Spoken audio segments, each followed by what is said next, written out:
जय श्री राम। यहाँ तक की रामायण कथा मैं कह चुकी हूँ। आगे की कथा इस प्रकार है। भरत जी के बाण से हनुमान जी का मूर्छित होना। भरत हनुमान संवाद। भरत जी ने आकाश में अत्यंत विशाल स्वरूप देखा, तब मन में अनुमान किया कि यह कोई राक्षस है। उन्होंने कान तक धनुष को खींचकर बिना फल का एक बाण मारा।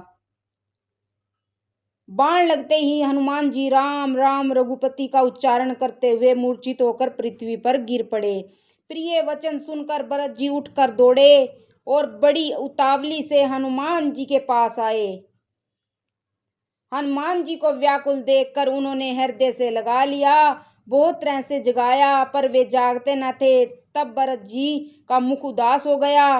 वे मन में बड़े दुखी हुए और नेत्रों में जल भर कर ये वचन बोले, जिस विधाता ने मुझे श्री राम से विमुख किया, उसी ने फिर यह भयानक दुख भी दिया।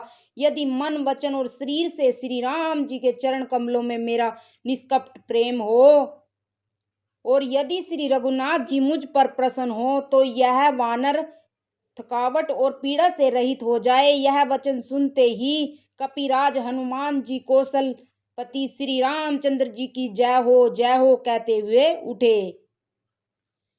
भरत जी ने वानर को हृदय से लगा लिया। उनका शरीर पुलकित हो गया और नेत्रों में जल भर आया।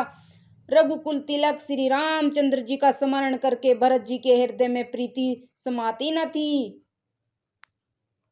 भरत जी बोले, हे तात, छोटे भाई लक्ष्मण तथा माता जानकी सहित सुख निदान श्री राम जी की कुशल कहो। वानर ने संक्षेप में सब कथा कही। सुनकर भरत जी दुखी हुए और मन में पछताने लगे।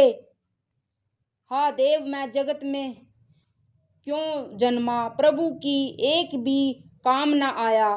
फिर कुअवसर जानकर मन में धीरज धरकर बलवीर भरत जी हनुमान जी से बोले, हे तात, तुमको जाने में देर होगी और सवेरा होते ही काम बिगड़ जाएगा। तुम पर्वत सहित मेरे बाण पर चढ़ जाओ, मैं तुमको वहां भेज दूं जहां कृपा के धाम श्री राम जी हैं।